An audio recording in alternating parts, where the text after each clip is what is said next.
Okay. Welcome, everybody. This is Steve Struggle. I'm here with Dr. Abraheim.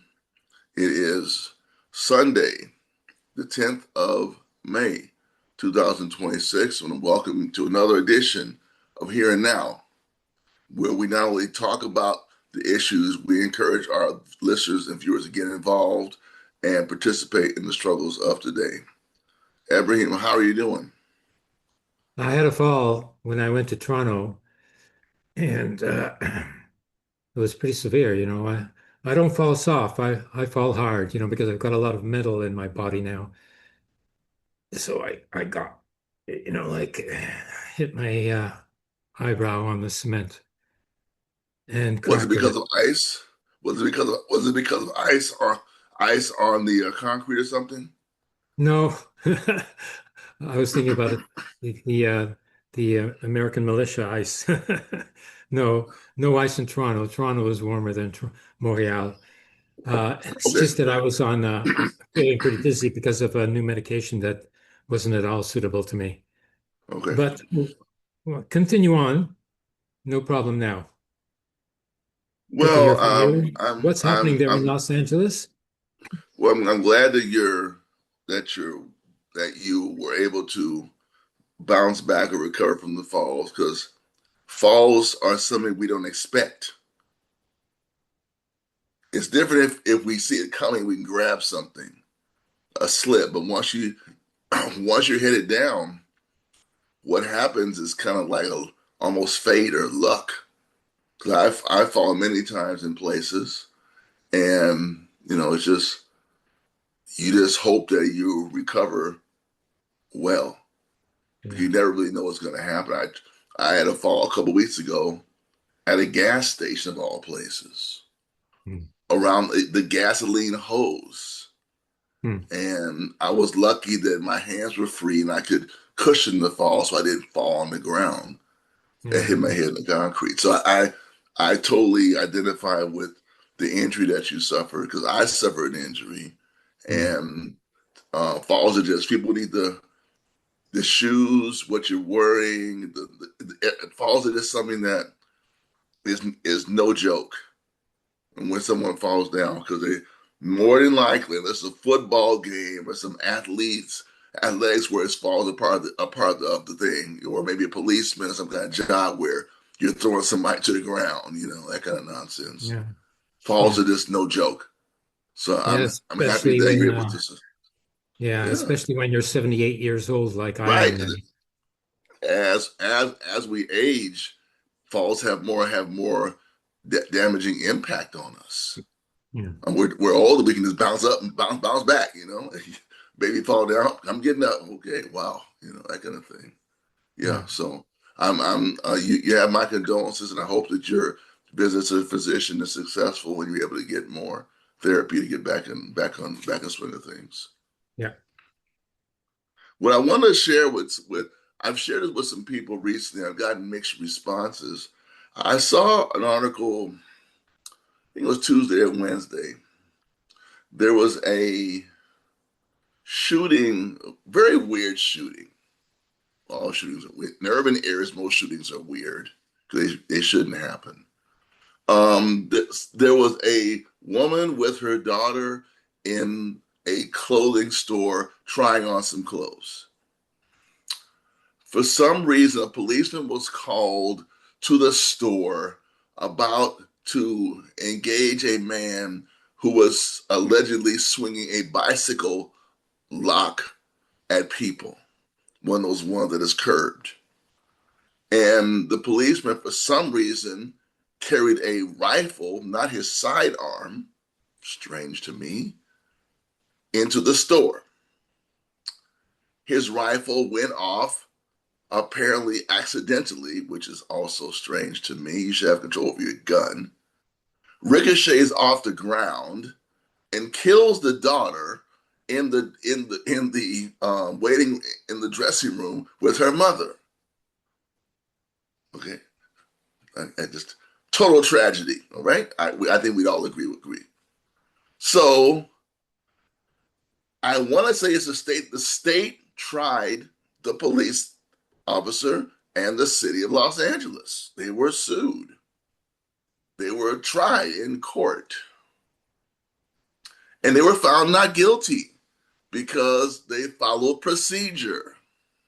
mm, yeah. Okay, now there's another case like this about a year and a half prior. This case occurred in, let's say, 2020, 2021. The previous one was 2018. High speed chase, high speed chase, somebody's done, or someone has caused the police to chase them. The person gets out the car, and so they go into a big parking lot. I mean, a big parking lot, not a shopping center, but a mall type shopping center where every store's outside, not an inside mall. So they park their car in the parking lot, the so called bad guy. He shoots across the parking lot, the policeman who's way away. That was kind of dumb to me. And then he runs inside the grocery store. Okay? High speed chase down the main street of LA, into a parking lot. The guy being chased gets out the car, shoots at the policeman. Well, this is a shopping center, okay? Okay? It's a shopping center. The policeman shoots back, misses the guy, and kills one of the managers in the store. Okay. There was no trial there. Nobody tried anybody. Oh, it's a tragedy. Oh, we're so sorry. But the family of the murdered, and I just say murdered manager got some money, sued and got some money. So this just shows you again, to me, these two cases involve policemen using a weapon in a situation supposedly to apprehend someone, and in the act of apprehending, they kill someone who had nothing to do with anything. The first case had no trial. They had to sue them. I don't know who they sued, but they got some money for somehow.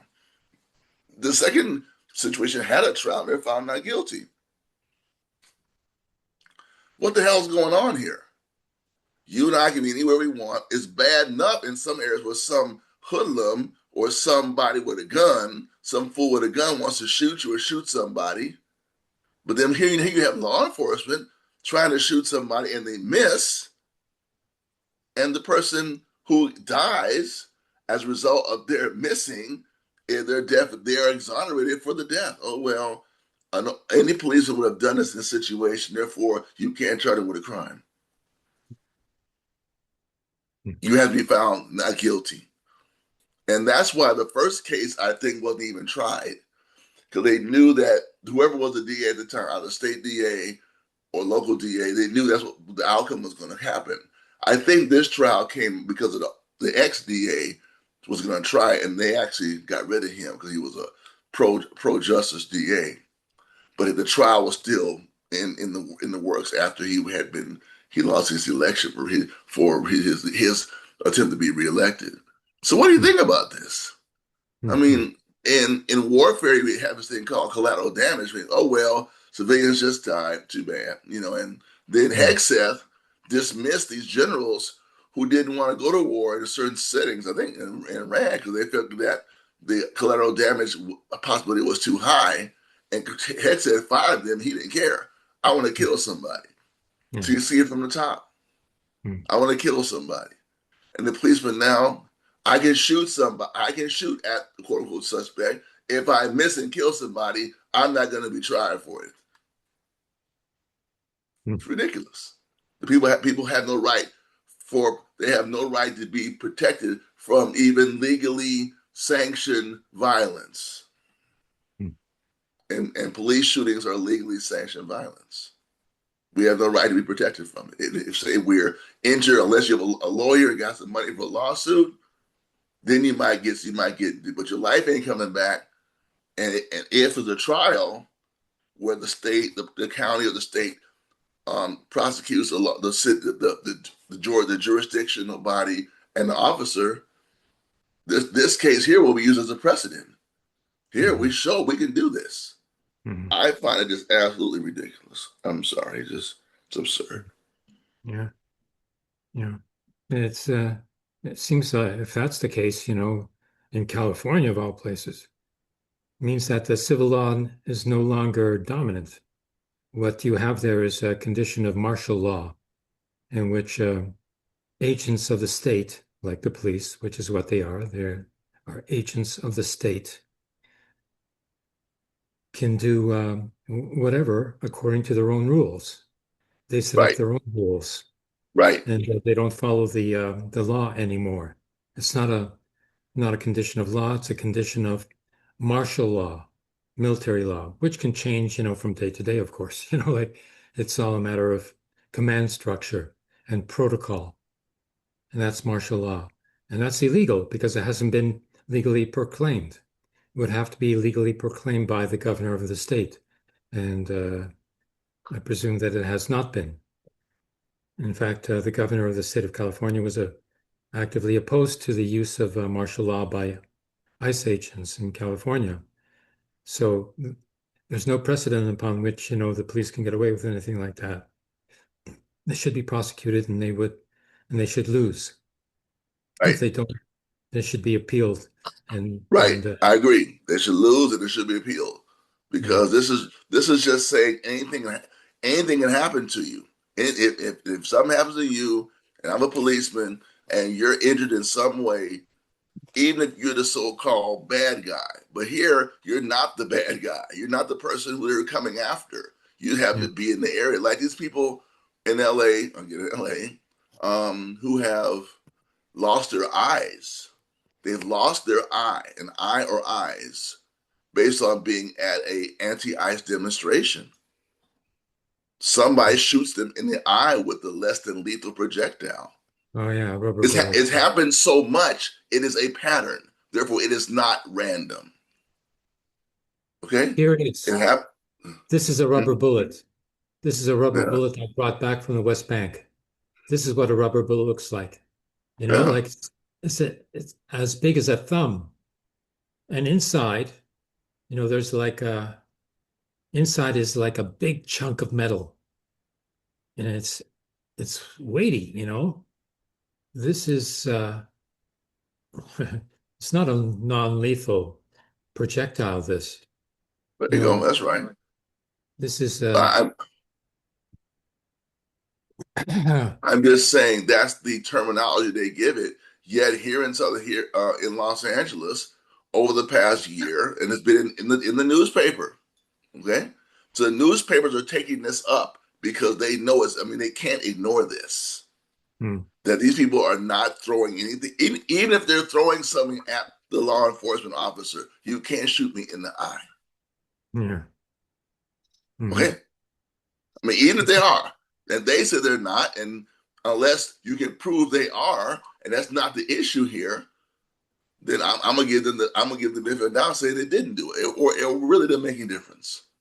In It's fact, there are happened riots. repeated. It's happened repeatedly, Yeah. repeatedly, a number of cases. They've even shown the people in the LA Times with their glasses off, showing their eyes are just totally just gone, Hmm. eye gone. Hmm. So same thing. There's nothing done. It's so they know they can do it, and that Well, leads to lawlessness from those who supposedly protect and defend the law. yeah.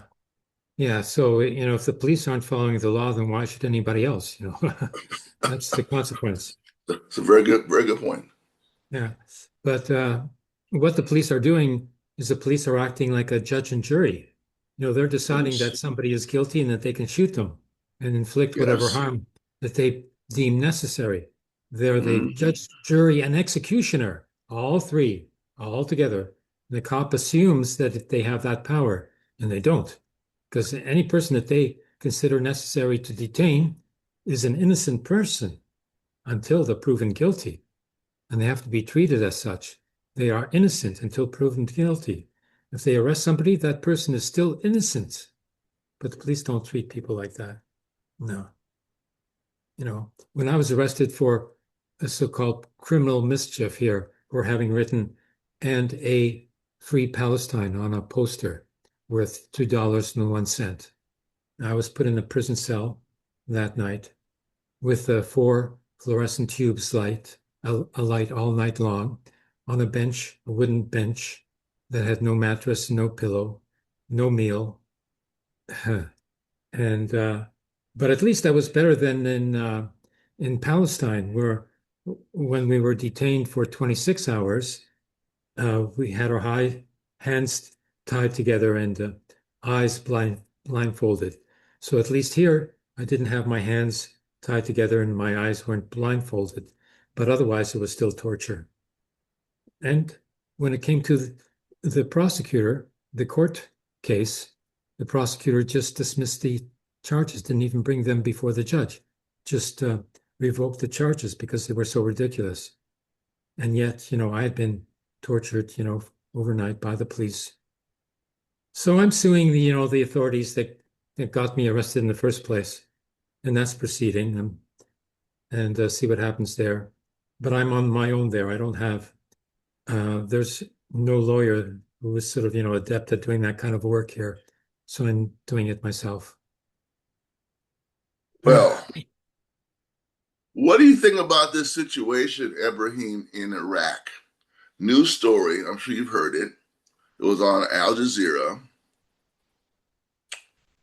Israel supposedly, with the help of the United States, built a base in Iraqi territory, Oh, on Iraqi territory, days before the February 28th assault on Iraq, on Iran.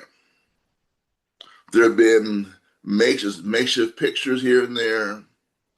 Um, Kind of like the airstrip that the U.S. was using when they supposedly were trying to find the missing pilot that was shot down mm, a few weeks ago. An airstrip they just create, some area they create very quickly to create an airstrip.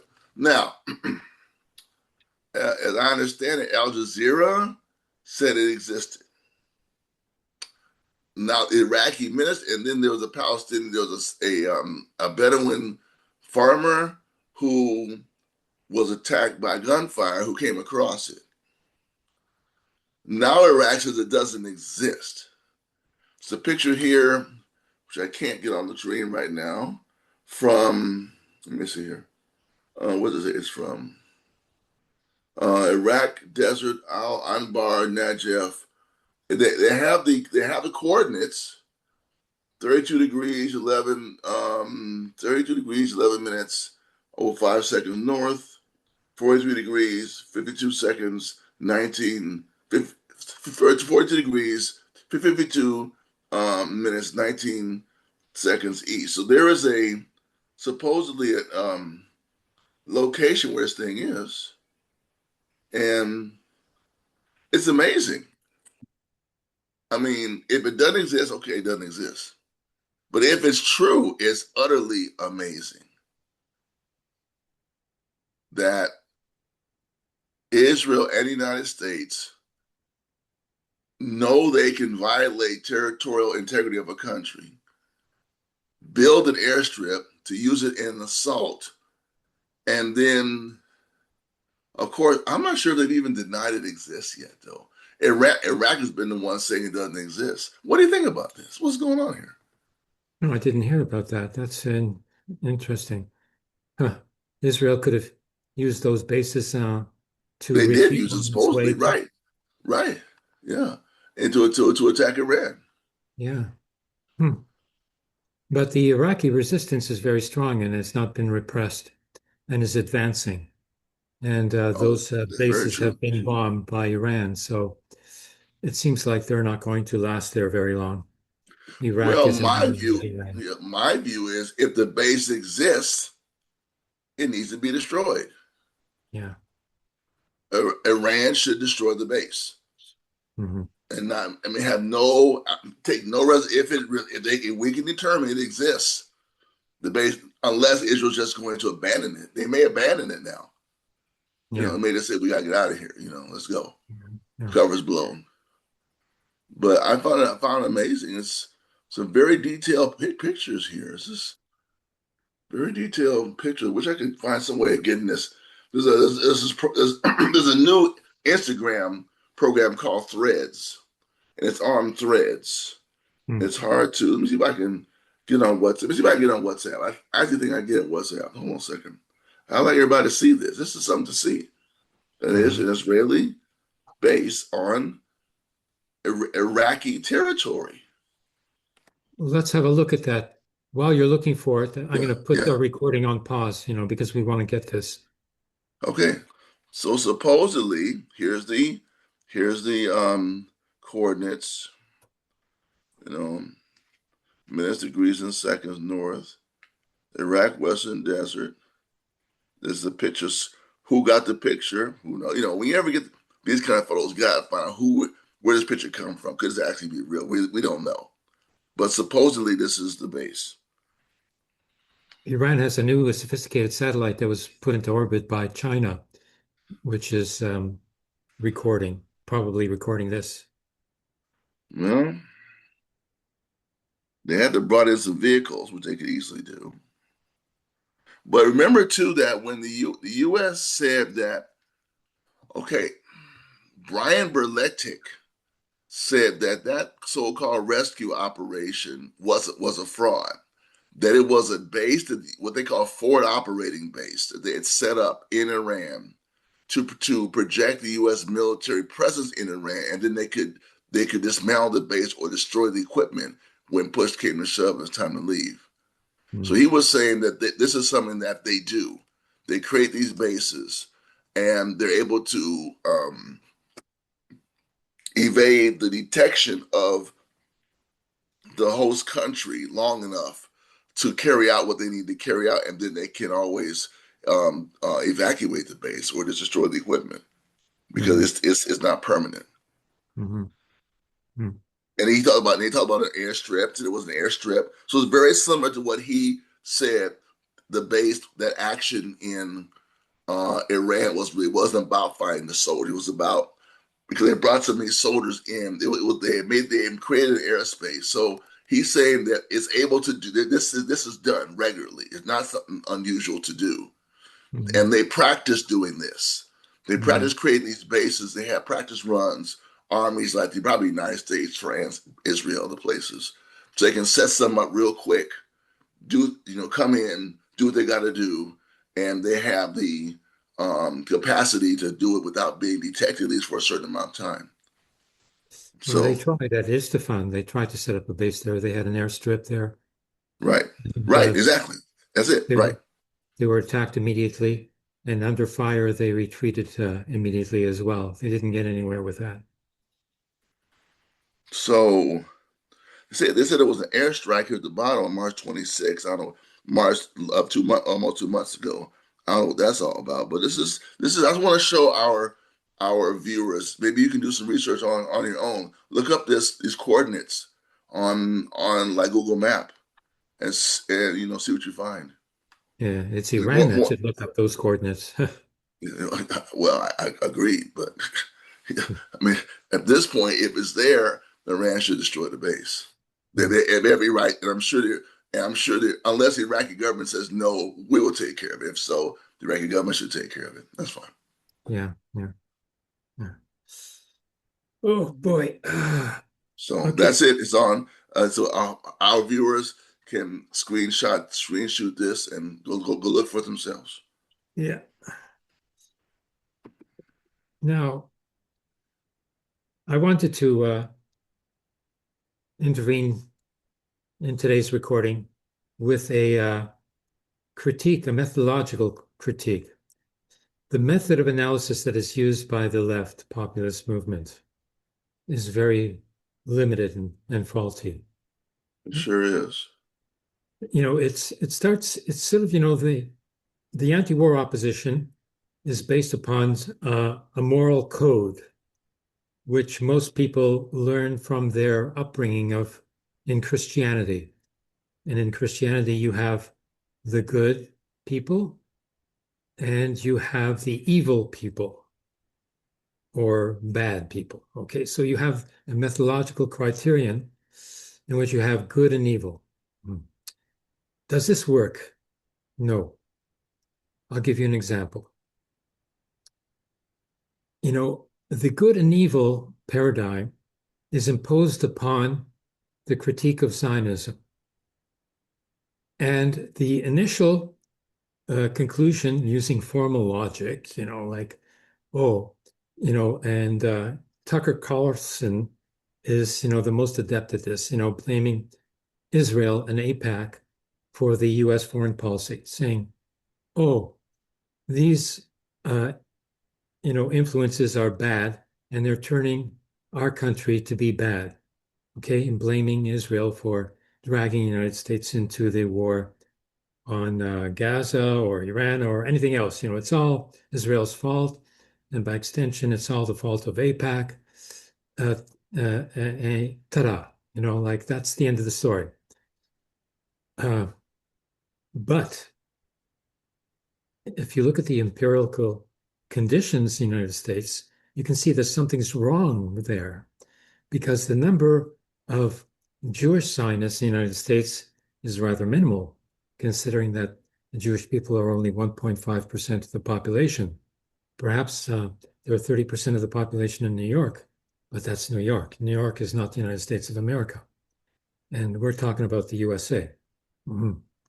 So in the USA, uh, as in the last Here and Now session that I made myself talking about the Christian evangelical movement, Right. I remember that. with the video interviews of the two ex-members of that Christian evangelical movement who point out that 30% of the American population are Christian evangelicals, with 15% of them, half of them, that is to say 15% of the US population, are fanatical Christian evangelicals like Hegseth, who has control over the Department of War. And then there's other people like him who are in the administration as well, whose names I don't have on the tip of my tongue. So we have to sort of look at something else to explain what's happening. Hmm. Now, in the case of the state of Israel, you have Zionist apartheid being imposed on the Palestinians. So the anti-Zionist movement, concludes that Israel is bad and the Palestinians are good. So Israel is is oftentimes called even evil, and this is extended to the Israelis at large because the Israelis are, voting for the fascist Zionist government. So the Israelis as a whole, in particular the Jewish Israelis, are blamed for Israel being evil or bad. And the Palestinians, in such a scenario, are the good guys. Okay. Now, indeed, the Palestinians are occupied and suppressed, and should be considered as such with justice.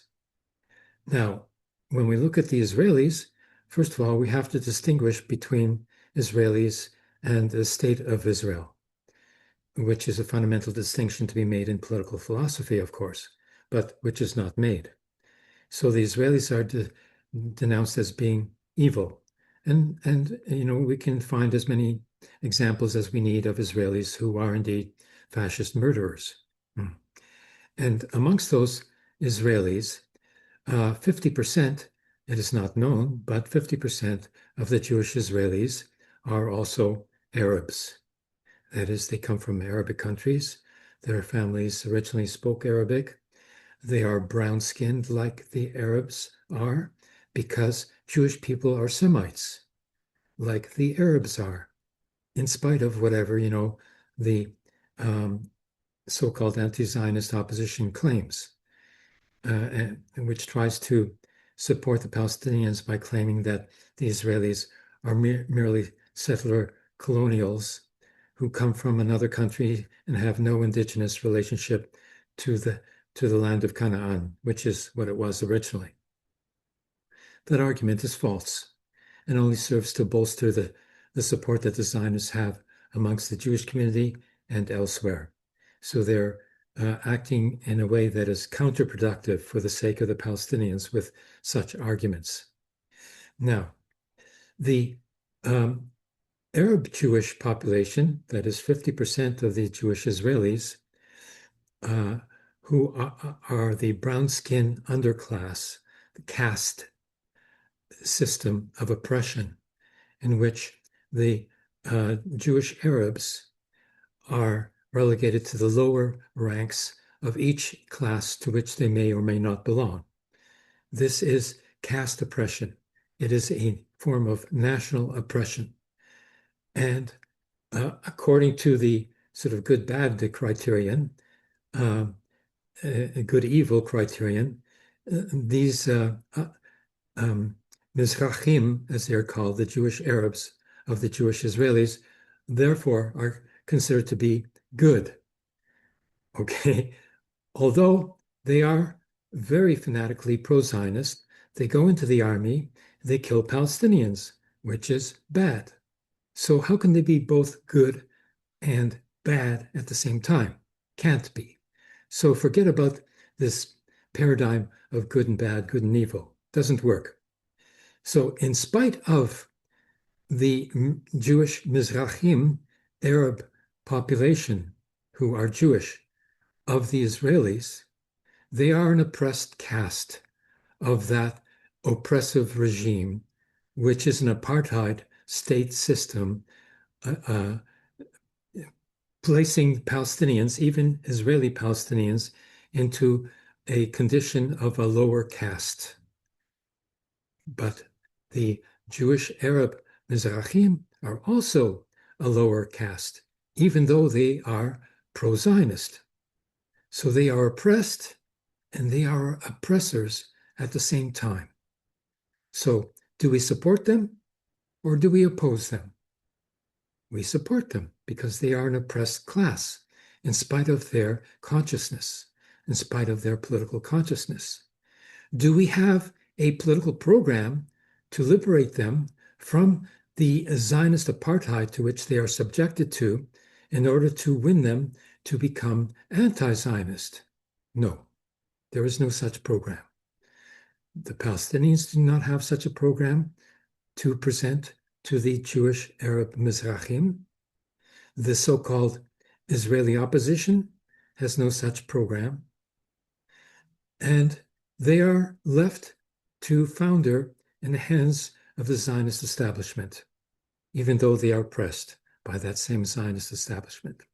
So one, first of all, the criterion, the Christian liberal criterion of good and bad, good and evil, doesn't work and doesn't apply in this particular case, as I have proven.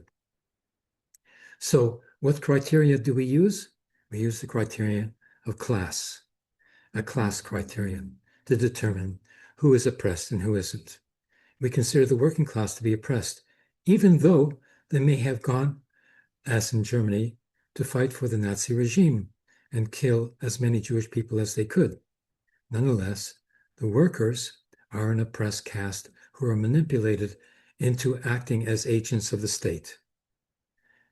So a class analysis is essential to overthrowing the state agency, which is turning people into fascists. Now, we can't blame people themselves for being fascists. Otherwise, we would be at the end of the road and nowhere to go, and there would be no revolution. We have to turn the oppressed layers of society into oppositionists so that they will overcome their oppression and not seek to oppress others in order to maintain whatever privileges they have on the lower caste relative to themselves. So you have more than one caste in society.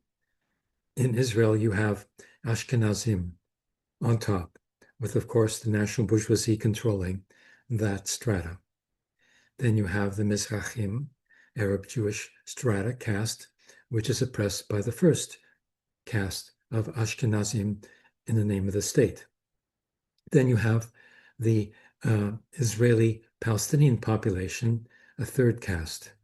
And then you have the fourth caste of the occupied Palestinians in the West Bank, and the fifth class of the occupied Palestinians in Gaza, subjected to genocide and continuing siege and starvation at this very moment. you have five castes in political economy of the Israeli state occupation. And, that's, the reality. And it's not a matter of, good and evil. And evil is a word as well, which is very dangerous to use because once a certain group is labeled as evil, then it is considered to be justifiable to kill them as because it is claimed that there is no other recourse. So, the paradigm of good and evil, the Christian paradigm, is very dangerous. And I would here and now argue in favor of a class analysis to overcome those superficial uh, uh, uh, defaults of consciousness, which do not reflect the empirical, materialistic uh, conditions to which people are subjected to.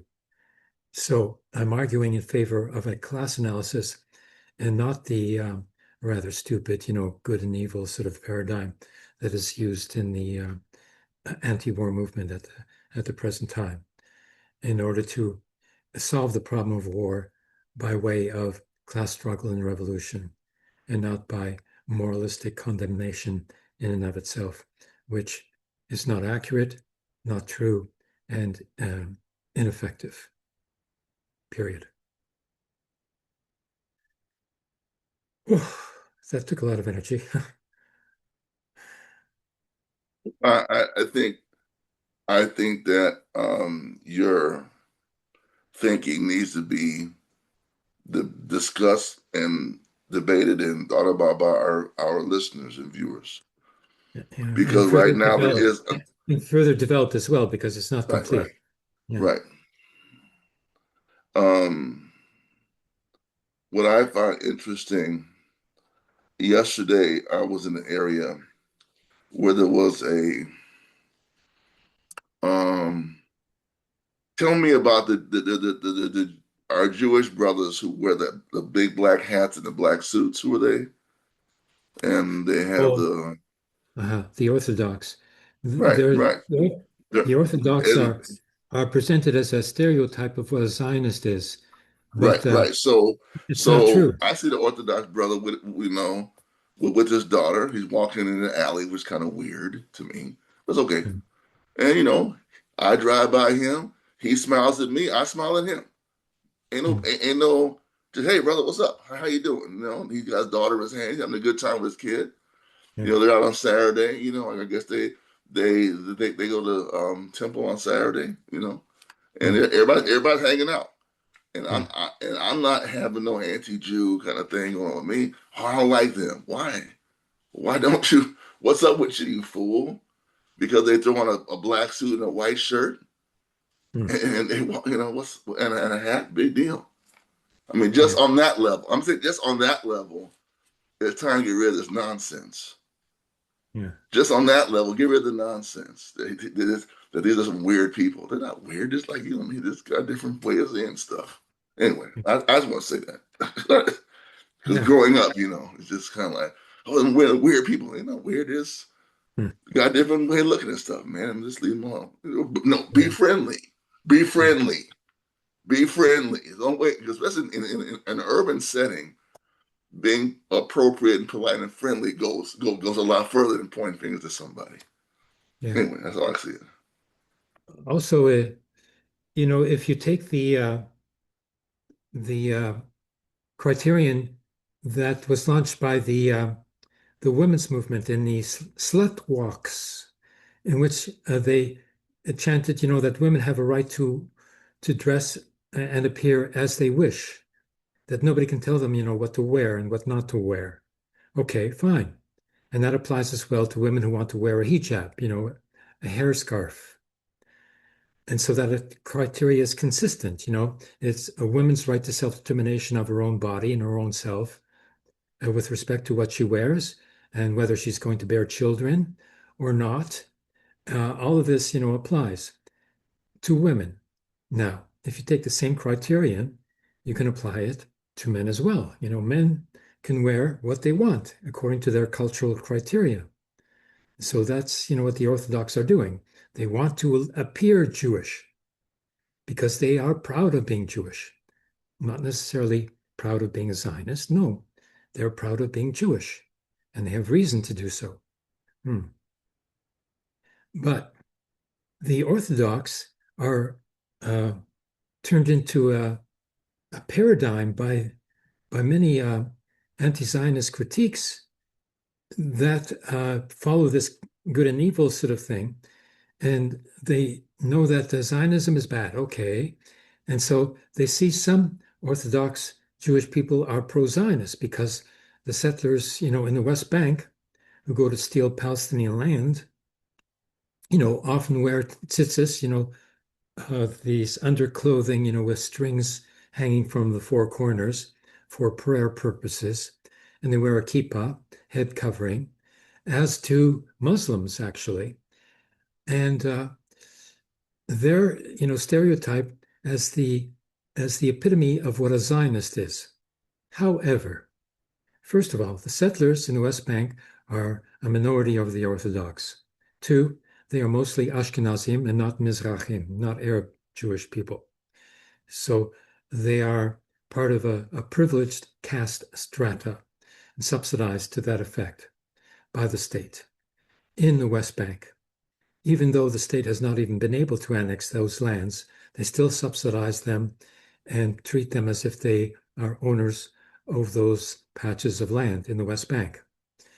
Uh, and this paradigm of the Orthodox um, fascist settler in the West Bank is transposed onto all the Orthodox, which is not the case, because in the Israeli Jewish population, 20% of the Jewish Israeli population are Orthodox, and a majority of them refuse military service. This is why the state in this last year tried to conscript 30,000 of these Orthodox Jewish, mostly Ashkenazim, into the military to fight and kill. But they refused. Of those 30,000, only some 2,350 actually went and enrolled in the military, and the others went and demonstrated outside of the military recruitment centers, trying to block the entrance to those who wanted to go and volunteer or respond to the conscription orders that they were sent. So, this is not known. Like in social media, you can get some videos from time to time of their demonstrations doing civil disobedience and blocking roads and getting dragged away by the police and getting brutalized and all that. But the regular media, even the regular social media of the anti-Zionist movement, do not show this and treat all Orthodox as if they were Zionists, which in New York, is dangerous for them because if some fanatic, anti-Zionist wants to take revenge for the killing of some member of his family, they're going to choose the easiest target possible, and that would be an Orthodox Jewish person who may very well be anti-Zionist. In fact, all Jewish people who do not live in the state of Israel are, by definition, by Zionist definition, non-Zionist. They may have some sort of sympathy for the state of Israel because they have some relatives living there and they sympathize with their relatives. They transpose this onto the state of Israel itself, may or may not. But even if they do, they are still to be considered non-Zionist because they're not there. They're not contributing to that economy. They're not part of the military. They're not oppressing Palestinians. They're just living in New York. That's it. That's all. But the anti-Zionist movement, anti-war movement, doesn't take any of that into consideration, except for Zohar Mandami, who knew that he had allies amongst the Jewish people because he would ensure their security and their right to live as Americans in New York City. And for that reason, they get along. And like 25% of the New York Jewish population voted for Zohar Mandami. That works. Now, the rest of the anti-war movement has to become more sophisticated, like Mandami, and not resort to a Christian criterion of good and evil. That's wrong. And certainly not blaming the Zionist lobby as the sole factor which somehow manipulated Trump into attacking Iran and supplying the bombs to bomb uh, the Gaza in a genocide. Uh, and Yet the left, is so happy that Tucker Carlson is saying some of the same things that they are.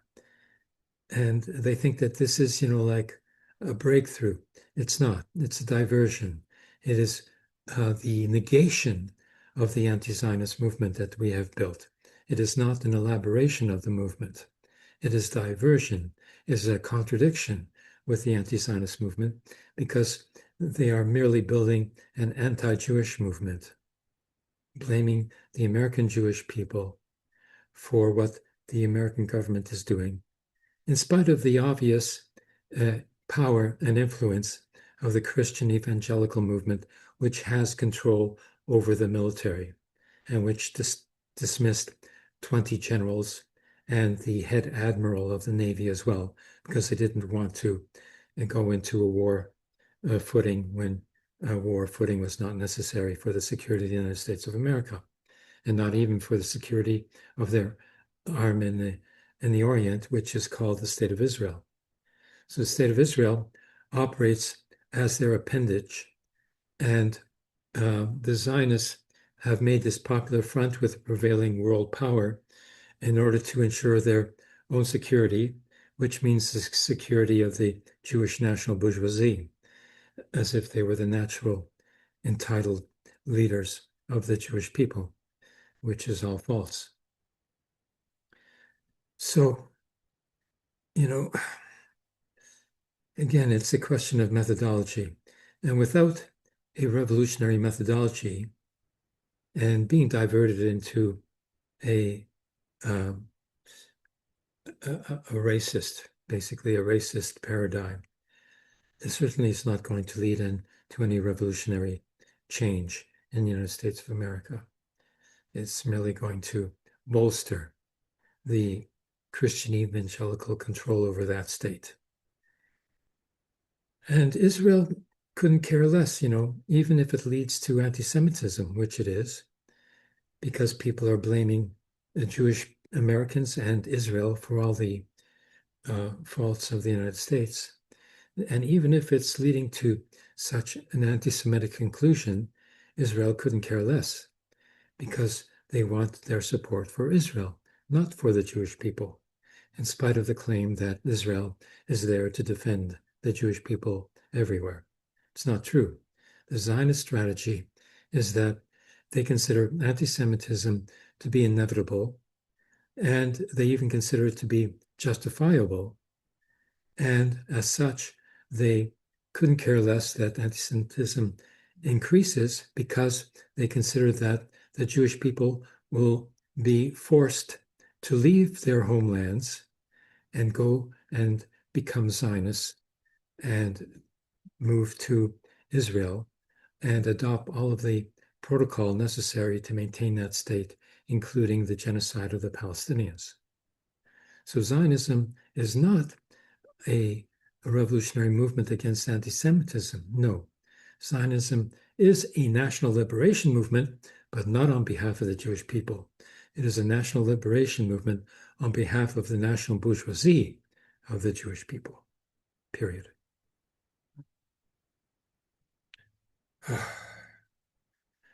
Getting tired out here. Well, why don't we wrap it up for today? Yeah, let's wrap it up. I, I promise to yeah. be stronger next week, though. Well, I mean, your recuperation based on is based on health and time. So we'll just see how it looks next week. We couldn't, Yeah. don't try and rush recuperating. We have to Okay. just take our time and get better. So for all of our viewers, we'd like you to please share and like these videos. If you're seeing it If you're reading this on the internet, if you're seeing the video, please let others know about it so they can engage in this conversation. And as always, get involved in the mass struggle, in the class struggle. Because if we don't get involved, we can't change it. If we do get involved, we can change it. That's it for me. And we leave the comments open for everyone, so this is a broad, open-ended discussion, uh, and we certainly wouldn't mind being criticized, because we can reply to any criticism as well as your reply to our statements. So, this is an open-ended free-for-all, everybody. Let's go.